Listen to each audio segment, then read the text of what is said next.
Hey people, and welcome to the Big Alice Project, or the 2500 subscriber bonus. I am very glad that has happened, and as a special treat, we almost have an hour's length of Alice stuff. Of course, Alice Madness returns. I have to say, warning, there are spoilers, and B, please have annotations on to enjoy most of what I have to offer because of links and whatnot. So, in our first clip, in our first section of the special video, we have the collectibles, in which I finish going to each and every chapter and collect every single thing, including the Radula rooms that I have to obtain to get my last hearts that I missed in the Let's Play. The next segment is the Bestiary, where I covered all information of every single monster that you meet, except the Samurai Archer, and tell you hints and tips about each and every monster and show you how their behavior works. And last but not least, I give you my review of the entire game. Quick note is that the collectibles video, they're not in order. You'll see what I mean. But let's begin. Let's get started with this, alright? So, in our first collectible that we have to obtain that we missed is this secret sneaky little rock near the waterfall, just as Wonderland's about to turn all like, oh yeah, by the way, I'm all destroyed now. So, yeah, there's a bottle, and there's a couple of stuff to collect in here, so yeah, go ahead and collect them.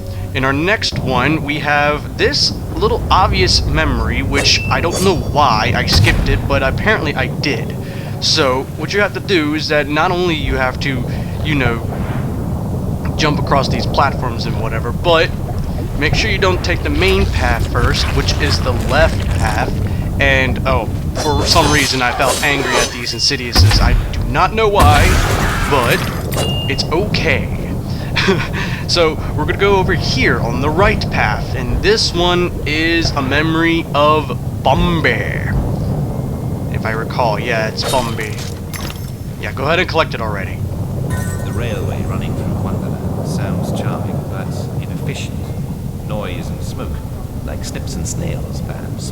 Best to forget that train. Nocturnal conductor, oh no, I don't think that would do. Alright, in our next one, we're about to collect the last one before we reach the Mad Hatter's domain. This one's right next to the train station. This sneaky little mushroom, and this even more sneaky bottle. Like I said before, I did this out of order, so apparently what I'm showing you is that I've collected every single thing, even though I have a couple things left to show you. Okay, so before activating this valve and going on to the main path, hiccups, you want to go through this little alcove opening. In here you'll find some boxes, and actually you'll find some enemies. Madcaps. Two of them, yeah, two of them with one of them with shield, so prepare to fight the one with the shield if, you know, you're not OP like I am at the moment. And here you go, memory. Bricks are rocks, Alice. A brick house, like Gibraltar, is impervious to fire, weather, and the indecencies of Barbary macaques, should the need arise. In our next one, we have this little keyhole that didn't want to show up for me. This one's right by the pig snout, which I'll show you in a little bit because I was thinking to myself, well, maybe I wasn't clear enough. Child, use the bed plan and let go of that wretched rabbit. Yeah, there's not many Pris memories in the game. Anyways, yeah, I show you right here that it's right next to the pig snout, that if you look behind yourself, you'll find it. This segment, this smelting and regurgitating segment, remember how I was talking about in the Let's Play that I heard a pig, but I'm not sure where it was. I have a half-legit reason. It was because I thought that because I didn't hear the pig after the lava was frozen, that I already missed my chance at obtaining it. By the way, iPod, go to kill yourself. Yeah, so yeah, there's a pig snout and then there's a bottle right there, but that's not all that I found in here. What I found in here was an even trickier, whoa, yeah, Matrix that, even trickier keyhole, and which is over in here. This place is extremely rewarding. You'll soon realize what I'm talking about. Even more barrels with more teeth and whatnot, and a nanny memory. Everyone And also to boot, there's pig snout. The real Whoa. Go ahead and shoot it, why don't you? And your other memory is, well, located later in the level. Right now, it's basket. And also a cool view that I just had to show. And the last one, which I remembered from my Let's Play because I looked at the video, I'm like, oh, go idiot, idiot, idiot, you shrine, no. So yeah, this is right after when the Mad Hatter opens up the door after you fight a Menacing and a couple of Insidiouses. Whoever said Last there is memory no book of so the bad that chapter. something good may be found in it never read Martin Farquhar Tupper's proverbial philosophy. Oakley dokie, let's jump to chapter 2, shall we? Now, right here, I actually was using you people, for once, my minions. Use a bomb, okay, fine, I'll use the bomb. That makes me angry, though, because it has a horse face, which misled me. Jeez. Anyways, collect your bottle, shall we? In the next one, remember that pig I skipped because Tyrant King 10 didn't realize that blue mushrooms lead to slide segments? Yeah, he should have learned that from day 1. Well, apparently there's a shrink platform up here, and once you get up here, you have an accurate shot at the pig snout, which is blocked by any means normally. So let me go ahead and shoot him straight in the right nostril the entire time, which opens up a horse panel. And I looked at my stats to find out that I have one of each left. So that means chapter 2 is not going to last much longer. So enjoy the Hatcher suit glitch, by the way. Yeah, I had a couple of those glitches one time when I was searching for stuff. But yeah, a couple of goodies in here, but not too much. Okay, this one, remember that block puzzle that I had to do? And this was the last block I had to get? And you know how it teleported you? Yeah, if you check quickly and you check carefully, you'll find out that not only over there is the memory, which I show you, and I'm very sorry that I didn't pick up the Bumby and record it for you guys, but there's also a hidden pig snout that, unless I had my volume too low, I couldn't hear whatsoever. So yeah, that's your memory and that's your pig snout, and that's everything in chapter 2. Again, apologize for not showing Bumby's voice. Anyways, we're going to begin chapter 3 with the 2 Radula rooms that I missed. Not doing them in order. So we'll just begin with Radula room number 2. Yeah, and apparently with this suit, if anybody forgot, I can use a stereo mode anytime I want, which made chapter 3 painless on some segments, because while trying to get to something that I remembered, yeah, speeding up the game to get to that moment is kind of a virtue. Anyways, this is a kill or to be killed with Multiplies and Madcaps. And as easy as it's going to be, I slaughtered this very easy challenge. Yeah. But I try not to use Hysteria too much because during the recordings, because yeah, that would be too OP, but just let you guys know that I did abuse it off screen when I was trying to look around places and find out what I missed and where I missed stuff. Yeah, because I was saying I looked for these things. So that's Radula room number 2. You've already missed What? the train. I do not approve of your speech! And the white rabbit's all like, okay, just pick up the paint. Yep, there's 3 right there. And our last Radula room is in a very sneaky spot.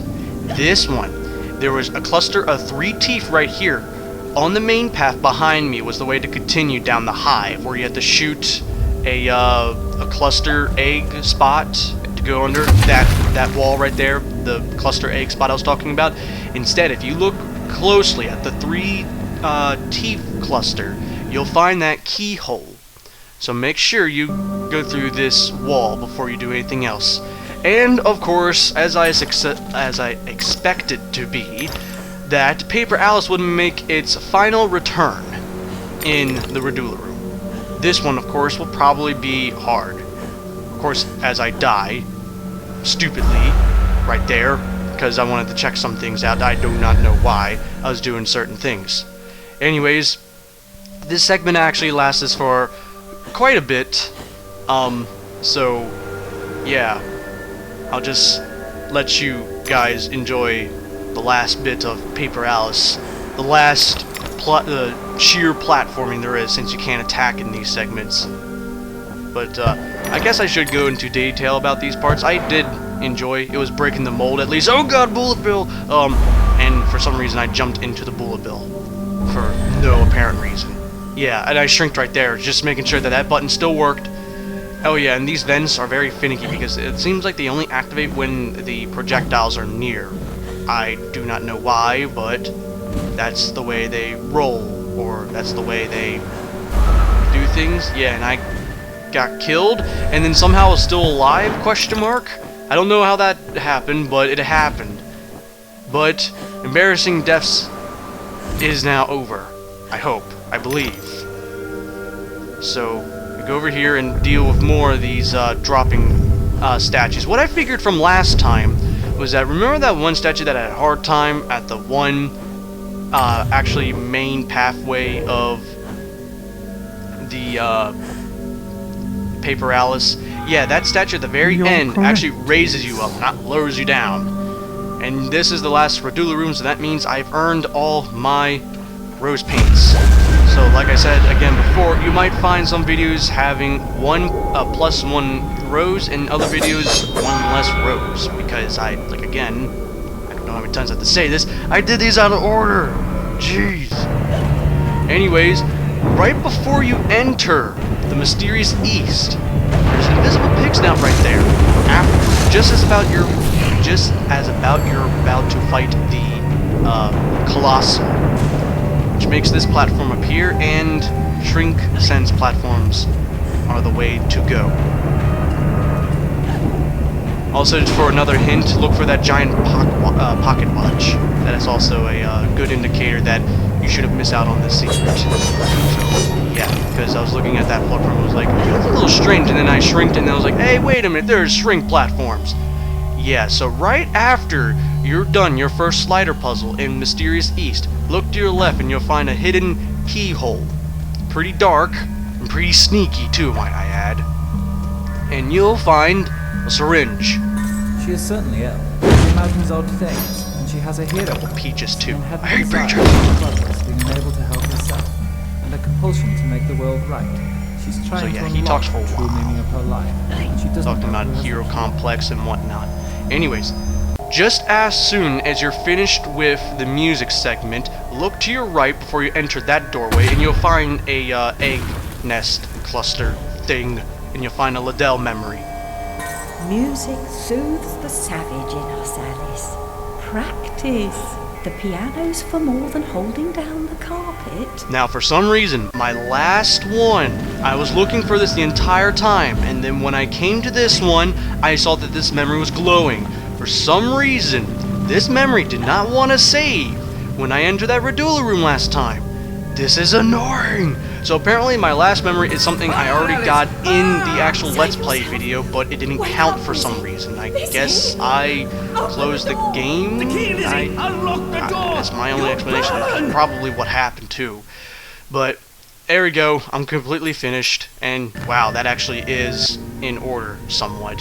Anyways, we're going to go into our next chapter. Just as soon as you dispose of the White King, look to your left and you'll find a syringe. Games too require hard choices. Unpleasant sacrifices must often be made to accomplish a desired goal. Now, I did do this out of order, but I wanted to show this in full detail. Just as soon as you're about to start the chapter Queensland, which is lagging for me somewhat, you'll go down this slide, just as after the card castles in the sky. Go down the slide, and this time, however, take the left path, and you'll see that there is a card castle, one last one, just standing there. If you jump, and if you make it, you can grab the last bottle. Sorry, but the checkmate, or the chess suit, is not going to last very long, because I already collected a lot of stuff. However, in this chapter, we have quite a lot to go. Remember that syringe that I was panicking all about in my Let's Play videos? Yeah, for some reason, do not go down that path. Instead, do the smart thing that I should have done and actually grab the syringe. I do not know why I skipped it before. Children. children often are to grown-ups. Objects of fancy and imagination, and eventually Anyways, discarded. with that memory out of the way, let's jump on to the cellars, which this place is still slightly meh to me. But remember that one tiny little skull that I didn't think that was so important? And looking in the video, I actually did see the metal of the keyhole. Sometimes I do not think. It's just like, oh, it's just a skull, whatever. Bottle is to be collecting, and interesting wax figures. Yeah, not creepy at all. Anyways, remember that path that I went on and accidentally knew that I skipped something?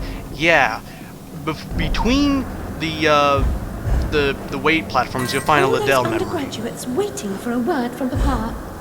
And obviously I show off a little bit more so you guys can get an idea of exactly where I am. But if you see my Let's Play videos, of course you should, since you're looking at this, you should know where I skipped. Hey, remember that bottle that I had at such a hard time? Hey, Tyrant, look what's right there. You're blind. You're very much blind. Go collect that bottle already. Thank you. Anyways, I start off this one pretty early. This part where the platforms, well, I should say the ceiling falls and destroys the platforms underneath you. Just as soon as you're about to go into that battle room, do not go over there. Look to your left, you'll find a sneaky dark platform. Yeah, I'm trying to say no there, but Alice is having a hard time saying no. Down here, you'll find a keyhole. It's a pretty long keyhole too. And you'll find a memory at the end of it too. Unless it's a bottle, I don't remember. Perhaps it's a, yeah, it's a memory. Yeah, it's a memory, syringe The memory. gulf separating effective treatment from quackery is narrower than professional opinion would admit. Likewise, the distance between knowledge And I believe we are in our closing part. Well, almost closing part. Remember all these moving, yeah, this little adventure when you open that door? Now, remember this lever that activates the actual pathway? Look to your right and you'll find a pen. The undiscovered guilty and the wronged innocent share similar fates. Prisons and chains have One last memory to go. Just as you exit the Liddell door and you look upon the amazing sight that is this Marionetti hang house of some sorts, look to your left. Hello there. Last memory of the game. My father would wish that you hold your tears, girls. He lived And a also long near life. the train. And as the poet says, like a clock worn out with So ticking yep, time, that's all the collectibles. he lives a weary life. Hope you enjoyed that. Still. Our first monster of the day is the first monster that you encounter in Alice Madness Returns, the Insidious Ruin. An unnatural and hostile combination of ruined mechanical parts vomits pollution and slashes through the muck it dispenses. A mindless, industrial disease. It oozes grease and organic slime and wields a dangerous weapon. Its unseemly sound and noisome stench completes its menacing aura. An awful head adds to its revolting appearance. And revolting it is because the Insidious Ruins, or should I say ruins, make the rank and file part of this game, which means that they progressively get stronger. Not the Insidiouses themselves, because they are pretty much the fodder of this game. They are the grunts. They are the weakest. All they do is like to have frat parties and cause havoc on the highways, like a certain other thing likes to do. The point of this is that these guys are weak, but they are numerous. Anything can take them down in pretty short work. T-cannon takes about one shot to get them, unless they're so far from the shockwave that they're all like, hey, I can resist the T, how about them apples? Pepper grinder, it takes a while to destroy them, even with upgrades and depending on the difficulty that you have it set on. Vorpal blade can make short work of them with your combos, so it's advised to use your Vorpal blade instead of wasting your T on them. And as for the hobby horse, well, that's still kind of useless a little bit. So, what do I have to give these guys? These guys deserve, oh, I guess a 2 out of 10. Just because they are numerous, and that they attack very slowly, and... Wait, did that one just commit suicide? I'm just gonna... Never mind, I'll rate them 1 out of 10 because they're that stupid. All in all, these guys are not a problem as long as you keep a distance from them and don't allow them attack you. It's obvious when they attack you because fire spurt out of their backs. And the attack is slow. And you can dodge. And you kind of umbrella. That guy is for later, so... Oh, hi there, rolling heads. Now, on to the next one, shall we? Our next monster of the video is the bolterfly. What passed from... I can't read that. What passed from fauna in the Hatter's domain resemble winged crossbow bolts. They nest in the now wrecked machinery, of which they're very protective. They become fractious when disturbed, and for dumb creatures, they're annoyingly resourceful. That they are, because these are the first enemies that, well, not only fly, obviously, but they also attach to you and make just a bothersome appearance. Because when they attach to you, you have two ways of getting out. You either dodge, or you either shrink. Until then, you walk, and you get hurt while they're still attached to you. These guys are horrifically weak, though, because almost any hit or a string of hits will just KO them. As for their nests, they'll take a little more to destroy, but once you destroy them, it stops spawning them. Also, for a little advice, when you destroy nests, sometimes one little one right there, one little one might pop out just in time before you destroy the nest. Of course, this is the most major event that these guys pop up, so expect them to not appear not as numerous, but still there to pester you. The hobby horse is not recommended because it's slow and it's far, and just because I just want to show it off. T-Cannon and Pepper Grinder are for the win because rain versus flying equals win. Purple Blade, for the bolterflies, yes, but since there are going to be so many of them, it might just be a little difficult to take care of a whole crowd. I give these guys a 2 out of 10 just because, again, these guys are numerous, and since they can cling onto you, they like to appear with other sorts of enemies, so make sure to take care of them fast before they down you. But otherwise, these guys are pathetically easy. So, yep, that's it about the bolterflies. Now it's time for Alice to crash into the wall. So typical. Our next fiendish monster is the Slithering Ruin. Ruined and repulsive, this reckless waste of protoplasm has much in common with maggots and leeches as it does with slimy garden slugs. Secretive by nature, surprisingly aggressive when cornered. These guys are extremely dangerous. I am not sure if you're aware of this, but they are the most strongest enemies in the game. I kid you not. It's because they appear in such a large number, and their attacks dwindle you to nothing but one heart. Or in this case, rose, if I keep messing it up. The most dangerous predicament that you can meet these guys is in the mysterious east when you're doing the block slider puzzle. These guys appear in such a large number that Alice has no choice but to pepper brine thousands of them in vain, just because she can. But these guys are so dangerous that I get hit right here. They deserve a 10 out of 10. Because when it comes down to it, Slithering Ruins are by far stronger than every single other monster combined into the game. Okay, fine. I guess I should stop joking. I guess I really should give these guys a 1 out of 10. Because it takes one hit of almost anything to kill them. Even the pepper brine. Sigh. If only these guys stopped pestering me, I would have liked their slug appearance, have a leash on them, have them as a little pet. Anyways, on to the next guy. Madcaps. The erstwhile guardians of the domain appear to be armed with outsized versions of Hatter's household cutlery. Hatter was never particularly discriminating in his guest list, but I never imagined he had giants for tea. Like many long-time retainers, their loyalty has outlasted their usefulness and their sense. Still, this old guard can be dangerous. And indeed, it can be dangerous because apparently in my Let's Plays videos, I let them be so freaking dangerous because I guess I just wasn't so used to the fact that dodging, yes, dodging is essential to these guys. These guys have a couple of attacks.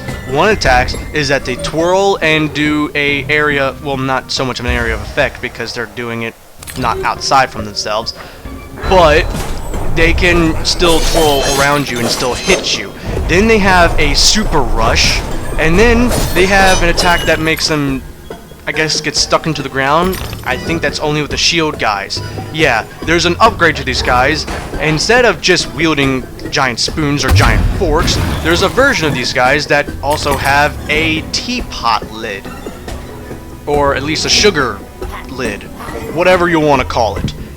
These things are stupid because you have to wait for them to strike and get stuck into the ground before you can do anything about them. However, if you have any of the upgrades like the bomb or the teapot cannon or the hobby horse, you can break it. But make sure you don't dodge into their attacks, which I have done many times in this Let's Play. Because they appear in numbers, usually, never alone, except in this case, apparently, these guys can be quite dangerous if you allow them to be, because it's not the fact that they take long to kill, but their offensive power is very high. Difficulty rating, 3 out of 10. If they have a shield, they bump up to 4. Yeah, just saying. But it's time to kill them. Monster kill. Triple kill! Holy shit.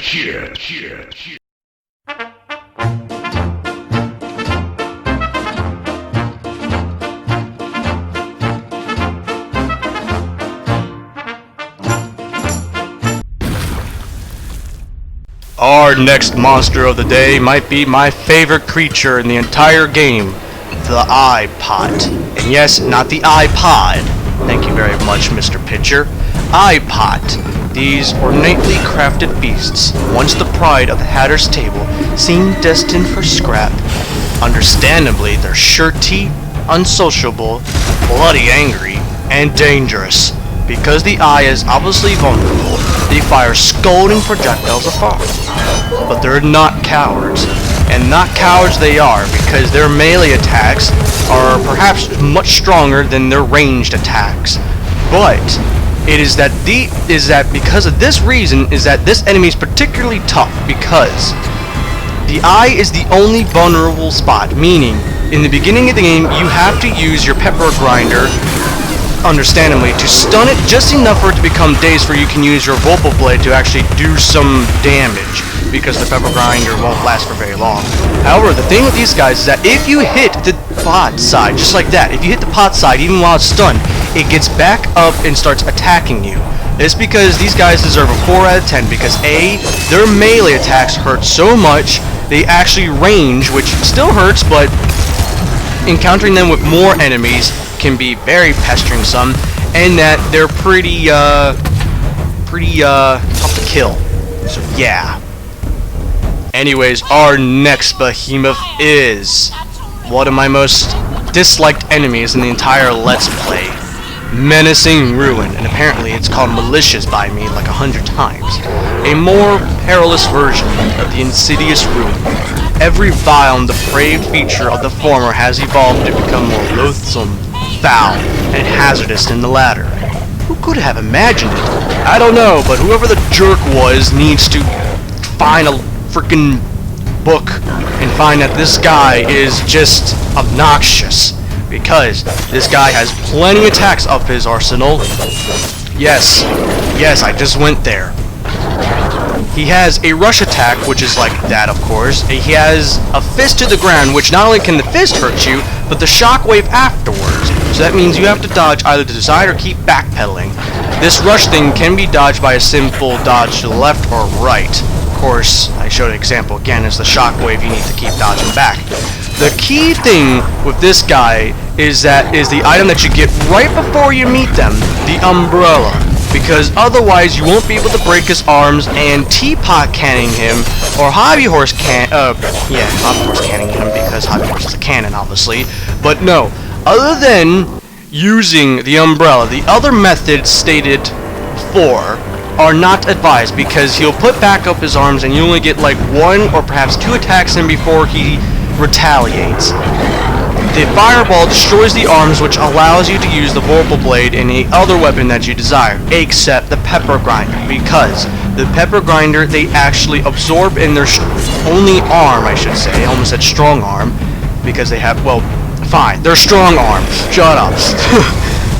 They absorb the peppercorn into it and they fire back at you. So it is not advised to use the pepper grinder. However, it is very much advised to use the teapot cannon once the arms are broken off because, well, I'm not sure if it's just because of how broken I am, but every time when I shoot them, a face breaks off, and of course the faces represent how much health it has. Break all faces, and it's done. Alone, 4 out of 10. With anything else in the room, 5 out of 10. Because you don't want to be caught in the battle zone with this thing, this monstrous being, I don't like these things at all, because apparently I sucked at taking them down. And also apparently I'm so cool that I actually kill this menacing rune with the pepper grinder. How about that? See? Look at that, cheating the game. Yeah! How about them apples? Anyways, we're on to Tundrafall. Ice Snarks. Sightless eyes do not inhibit this vile predator from ruling the tundra. Living flesh is no at risk than carrion. While his parts seem mismatched, his antenna provides protection, and his teeth are lethally efficient. These guys remind me of chickens. I do not know why, but they just remind me of just man-eating roosters. These roosters are nasty creatures too, because they're mean and they don't like people. So, the thing with this is that if they go back into underground, you use your newest weapon, which well, I don't know how you get to this part without picking up the hobby horse. Unless you're a cheater. You cheater! You're a cheater! I hope you know that! But the hobby horse breaks them out of their ice prison, and that means you can easily grab them. They have a tendency of going into the ground when you have the pepper grinder, so prepare to not use the pepper grinder once again, unless you're kind of cool like me and kill them otherwise.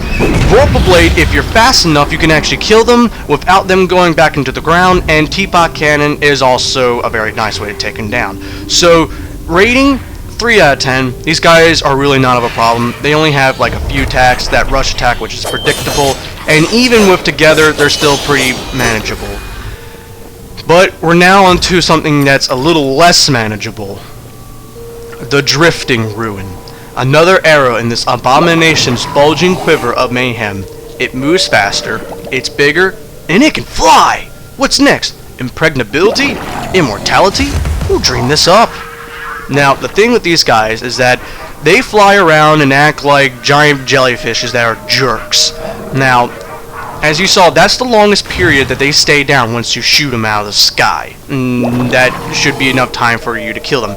However, if you allow them to expose their face long enough, they'll do their attack. However, you can reflect these projectiles before they even land on the ground or hit you and make them, well, stun them again. Now, however, these guys rarely pop up alone. Very, very rarely.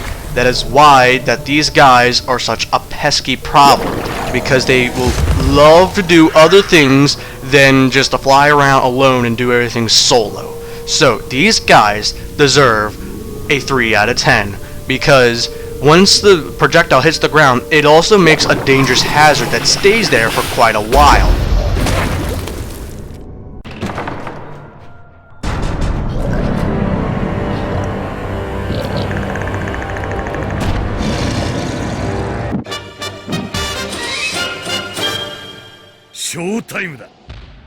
The Cannon Crab. Well armed, with great size, an impregnable carapace, and a self-declared honorable mission, this noble crustacean is a formidable foe. One may only hope it has a soft underbelly. These things are the definition of how cool creatures can be in this game. Look at it, it's a crab, with an arm for a cannon for an arm, and look at it, it must be something, but it has a cigar. That means business, people. Not only that, but it uses the cigar to light its cannon. And look at that! On its final stand, it whacks the cigar out of its mouth like it meant nothing, and he comes straight after you, like Rambo. This guy really does mean business. But other than that, the hobby horse takes about 2 swings for them to fall. The T-cannon takes about 1 shot for them to fall, and deflecting their cannon fire takes one time to make them fall. Their health is represented by what happens to them. if you see little parts of their shell break off, and you can see on top of their head that you can see their flesh. And then if you hurt them even more, their cannon arm pops off, and then they'll start attacking you with their melee, which means that it's going to be very easy from now on. However, these guys have a tendency of popping up with other kinds of creatures, along with more than just one cannon crab, because these guys don't travel alone usually. If they did, then these guys would be pathetically easy, mind you. But because they use a cannon, and because they're so cool, and yes, there's two of me, and thousands of sages of gamers all across the world, every single gaming magazine had a great quarrel on what to exactly give the rating of this monster, but we best, in our wishes, approve of this rating. I know, I didn't agree with it either, but I was outvoted. And you know what? Looking at to this day, it's appropriate. So, there you go. Poor cannon crab, you shall be missed. On to the next denizen of this fiendish world is this fool, the drowned sailor. Poor souls are eternally conflicted. Necessity sent them to the sea. The economy depends on them, but they do not profit. Reluctant to sign on a 2-year voyage, they are shanghaied. Complain about anything, they are lashed and put on short rations. They are even discouraged from learning how to swim. They trust none but themselves. Their shades do likewise. You actually meet these guys before that title even pops up. Apparently, this version of the drowned sailor not only has the bombs, which you need to use the pepper grinder or the tea cannon to explode, or I guess if you were lucky enough, the bomb itself, but these versions of those guys like to go under the sand, pop up, attack you twice before they're stunned. Now, before you meet these guys have a tendency of, once you start attacking them and hurt them, they'll leave you alone, and then unless you're far enough or do something weird, they'll not bring up their bombs. These guys deserve a 3 out of 10 because they're that annoying. They're easy to take care of, but they are just ugh. And also they have bombs. They can't be reflected back. They'll just stun you. This gargantuan foe is one mother of a monster. The Colossal Ruin, an infinitely more powerful and undeniably more disgusting manifestation of the menacing Ruin. What was formerly foul and detestable is heinous, even monstrous here. The Ruin seems relentless. It just keeps getting worse and worse that it is. This one mammoth of a monster is one big problem, because when you very first meet it, and I showcase this because it's improper to own it with the tea cannon at the moment, but properly shown, the first Colossal Ruin, yeah, weird clipping effect, the first Colossal Ruin that you meet, you have to use the pepper grinder. That's all you have against this. And because you're probably not upgraded right off the bat, that means this guy is going to take much longer to take care of. Its faces are its weak points. Once it exposes them, shoot them at all costs. Once you destroy all the faces, the Colossal Ruin will start to disappear. Now, there is one attack that the Colossal Ruin doesn't show in this Bestiary collection, is that it actually has an area of effect damage, which it shoots a giant fireball into the air, and many other fireballs descend from the sky, which are signaled by shadows. It has a lobbing bomb effect, and either it launches 1 to 3 bombs. Like the bombs from the Drowned Sailor, these cannot be deflected back into the Colossal. They'll knock Alice back, but she won't get hurt if you umbrella them. Vorpal Blade and Hobby Horse, useless. Your ranged weapons are the key here. But once you have a teapot cannon and you fight any other Colossal Ruins, they have another form. They use 3 pipes at their disposal to make a flamethrower attack, and they'll relentlessly keep chasing you. Once that, you use the teapot cannon to stun them, and you just finish them off when their face is exposed. These guys give a 5 out of 10, because usually this is probably the only 2 occurrences that the Colossal Ruin appears alone. These guys are tough. On to the next fiend, the Samurai Wasp, ravagers, despoilers, and murderers. These self-proclaimed samurai have corrupted the blameless and defenseless origami ant's way of life. It's a cruel lie. They violated the philosophy of that noble warrior class, Bushido. They're merely expert killers who have expurgated the weapons of their namesake, sword, shield, and longbow. Unlike true samurai, they protect nothing, are loyal to nothing, and have no honor. And no honor it is, because these guys are a troublesome menace, because they rarely pop up alone. And because of that, Vorpal Blade is nothing against them unless you somehow attack them from behind, which is going to be rare. That means your only choice of really attacking these guys is the Hobby Horse, which stuns them and makes them pretty easy once you have just one of them alone. The Teapot Cannon can instantly kill them, but the chances of hitting them directly is pretty low because they have a very good dodge rate, just like that. However, they do have a weird AI effect setting, which the one that you shoot at will dodge. Other ones who will come right after you will not dodge. Meaning that one guy that you just saw just got destroyed by the Teapot Cannon. Alone 3 out of 10. But I do have to give these guys a 5 out of 10, if not alone, because they do have quite a large offensive power to them, and just because they're so... But we're on to much something worse. The Daimyo Wasp. Though each of the samurai wasps appeared to act on their own authority, some fraction of them seem to be of higher rank. More skill of their weapons may give them higher standing in their deceased society. They may give orders to the others. They are, of course, equally reprehensible, as were so. These guys are jerks of the greatest kind. The reason why I say this is because the only chance that you get at these guys is using ranged weapons when they're doing that attack, which stuns them just for a little bit for you to get your hits in. But the reason why I give these guys such a high rating is because if you are trapped in a corner, they'll do the retaliate swipe effect, and the way that they're programmed is that they'll move slightly, but then they'll do it again and keep you backed up into that corner and keep hitting you. Alone, 5 out of 10. With anything else, a 6 out of 10. These guys, do not underestimate them, especially if you're with other wasps, such as the archer wasps.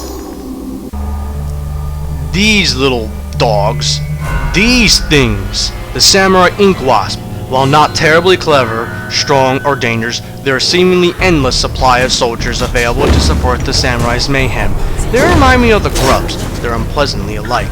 The main difference between these guys and the Bolterflies is that what I thought in the Let's Play is that they were more aggressive.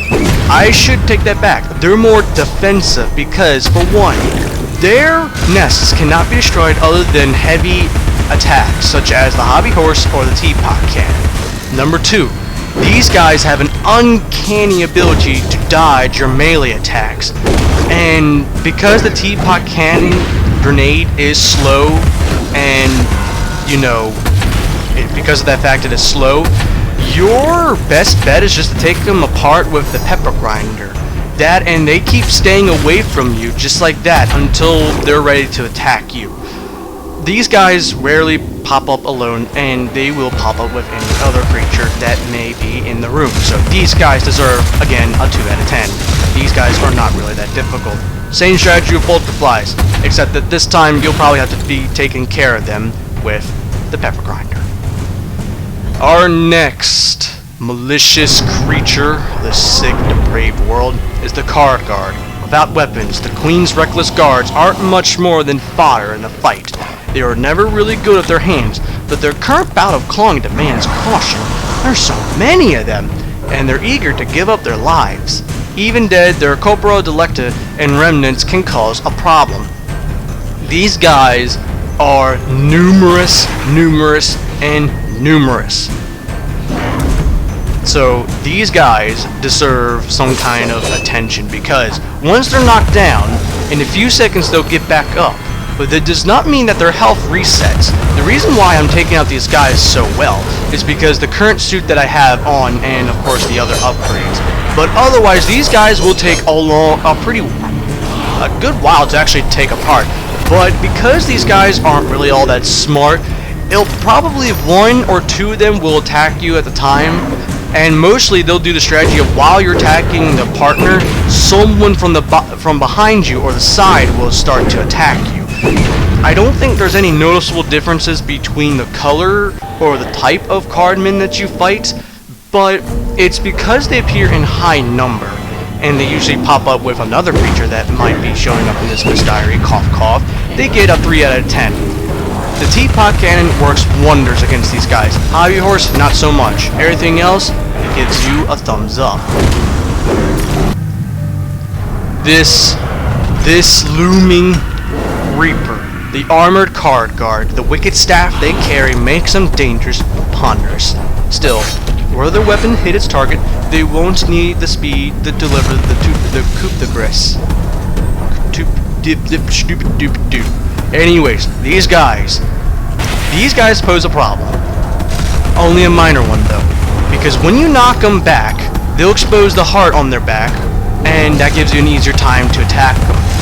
In that time though, until that time, they will use their staff and swing it around. It does a lot of damage, and you can't do any frontal attacks. So that means you either have to wait for it to get stuck into the ground, or use your teapot cannon to knock it down, or the bomb in this case. The hobby horse can make him stumble back, but it won't do anything to really help you other than to delay his attack. These guys rarely pop up by themselves, and they will attack you with other types of monsters, especially in this moment where you're attacked by card guards and drifting ruins. But because these guys are slow and they are pretty easy to manage, these guys still deserve a 3 out of 10. The only difference is that their attacks are just much higher than the original card guards. But alone, these guys are pathetically easy. Of course, I have to always do my little silly mistakes. However, we're on to something that's not so easy. The Executioner. With less intelligence and imagination than a wind-up toy, this brute does the bidding of the queen. Her creature, its orders out of date, is certain to fall hard when he falls. But until then, he's so much more than a heartache. This guy is invincible, no joke.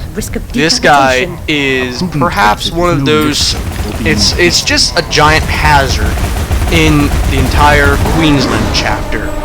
On ground, when you're fighting it, this guy is impervious to all attacks except the teapot cannon. And even the teapot cannon only makes him stumble for like 1 second before he regains his footing and starts attacking you back. But there's another form of the executioner that attacks you, is that these chase run scenes. These scenes, you gotta keep running from him, otherwise you're going to get massacred by that scythe. Once he gets close enough to you, all you have to do is dodge away and you'll outspeed him. But there is one case in where this guy does attack you with other enemies around the area. His attack is immensely high. He is what you thought would expect. He'd be slow for a heavy hitter, right? Wrong. He's kind of fast, actually. But the thing with this guy is that this guy does not know anything about friendly fire.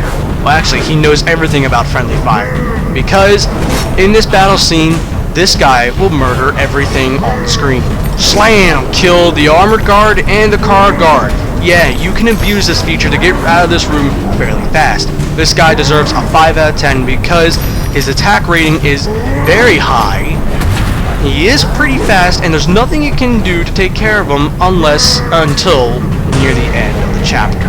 So beware of this dude. We're almost finished. Doll Girl, the female of the species, so to speak, is equally objectionable. Their depraved maker played no favorites. Her voluminous clothing appears to conceal more than her body would demand.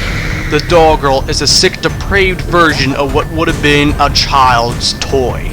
This thing has no eyes, it has no feelings, and it has no mercy. The thing with these guys is that they have quite several attacks. They have a Skip-a-la-Duda attack, which they keep skipping along and do a shockwave attack. They have a flamethrower breath, in which they'll use predominantly once you've done enough damage to their clothing or their body. the way to get rid of their blocking is, well, it probably is easier to use the teapot cannon to get rid of the nails on their back. Once the arms are gone, they only have 2 attacks, which is that stomp and the flamethrower. Other than that, these guys are pretty self-maintainable. But this is perhaps the only time you encounter the doll girl alone. These guys deserve a 5 out of 10 because they require much more concentration than previous enemies, and that they like to appear with other types, just because of that rating. And that, yeah, they're quite menacing. Our last monster, normal monster, is this baby. To construct a flying, vomiting, killing machine in the guise of a 4-legged female infant is certainly the proof of a diseased mind, if more proof were needed. These things are just very similar to the Drifting Ruins, except that they dodge your peppercorn very easily. Their melee attacks are useless unless they charge at you and they are dazed. But the main thing is that you gotta take them out with either teapot cannon or reflect the projectile they shoot at you to easily dispose of them. Also be careful because once you destroy them, they'll explode and they can do damage. But other than that, these guys are very easy. The Doll Maker. This heinous criminal assumed the meaning title of a decent craftsman to deceive the world and perhaps himself. The lie must be exposed. The truth will out, or I will perish. This is the last monster of the game, and respectively, it's the only boss in the game. Big QQ marks on my part. Yeah, I'm very sad about that still. This dastardly villain is what caused all this menace. And of course, since he's a boss, I will do not only the hardest suit to play him as, but there you go. I'll put it on that mode, just for the lulz, just for the kicks, just to see how hard he can be. But I'll let you enjoy the music, and I'll let you enjoy the battle without me disrupting the awesome scenery. But you corrupted my this, memories, I will say but this: this guy can be fairly easy because his attacks are slightly slow. It's just that if you fail to dodge, he will most certainly make short work out of you. So, I hope you enjoyed this Bestiary, and well, I hope you stick around for the review. So, thank you very much. Peace.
This is delicious! Guess you won't be needing those tapes I made for you. You want me to get rid of them? Don't be hasty. But by cheating the game, we have made that a lot faster, so next time, guys, I recommend dying. Yes, Tyrant Key! Yes! Yes! Alright, guys, now it's time to wrap it up with the review. What I honestly think about this game, I have two sides of the coin. I have a bias opinion, and then I guess it's only fair that I really give this game a really good lockdown, like a really good review. So I guess I'll start with my personal biasm. My personal thing with this game is that it was absolutely a treat. It really set the mood that Alice have returned, and you know, it involved an entire new storyline, and then like slowly as you progress through the game it just got worse and worse and worse, because it didn't really start anywhere until the new evil came into her life, which was after the events of the first one. You know, it didn't take long for Alice to become more shattered. But this, like, took me a little strange, because there was nothing in Wonderland that wanted to attack her. It was all an outside alien force. Whereas I was used to the American McGee's one, where it was entirely Wonderland against herself, pretty much.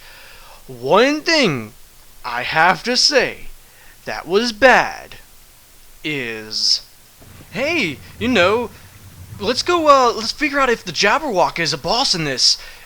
Wait, what's that? Dead. But, no, you can't be serious. It can't be... Dead. You sure? Dead. Oh, okay, fine. I guess the Jabberwock's not gonna star in this game. Okay, well, how about this thing? How about we got the Dormouse and the March here against us? There's possibly no way that this thing can't be a boss. Dead. Oh, okay, but what about the Mad Hatter? What if he just Dead. betrays us? Okay, never mind. I guess there's no bosses in this game. So yeah, that's one of my ifs about this game. There is nothing, there's no pinnacle critical moment of the whole game that you are on like a... I know a decisive battle is supposed to be like this one thing, like, you know, you're supposed to fight the final boss, but there's no like in the tug of war, there's no like huge handicap that Alice has to fight for her sanity. Like as in a boss, there's no bosses until the very end, and then it turns out to be easy and just blah. Really, I enjoyed the boss, and it was a good twist, but it was blah. But I did enjoy going back into the worlds. I have to say, Hatter's Domain, I loved it. It was extremely beautiful. It was an eyesight. The diluted depths were completely new. Instead of swimming in underwater, you're now walking in the water, so you get to explore the under the sea part. Mysterious East, yet another very original idea, so I have nothing really bad to say about that. Queensland, I do have an if about. Everything is kind of like... yeah, it makes sense for everything to be dead and to be defeated, but it felt like there was nothing involved with that world. There was like just a lot of weight platforming, chase scenes, and that was it. And then the final chapter, Dollhouse, I did like. It was cryptic. It felt like it all mangled to one where like you were in this one house and it felt like you did a whole bunch of like switching levers and all everything like that, and you only just got out of the first house. It kind of was that ordeal, which was kind of cool. I really liked the monsters. I really liked the difficulties. I really liked the dresses. I liked a lot of stuff about this game, but there was a few ifs. So my personal biasm rating for this game is 8 out of 10. Really. On to the real review. The real review is that something between American McGee's Alice and Alice Madness Returns wasn't with its counterpart. Something deeply was missed in Madness Return. Like, I don't know if it was the interaction with the world, but it felt like it was a grind fest of platforming, then fighting, and then fighting, and then platforming a little bit, and then fighting, and then platforming, and platforming, fighting, platform,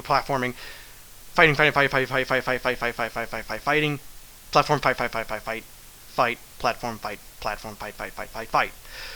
So, and also the fights got a little redundant. I'm not too much into that style of gaming.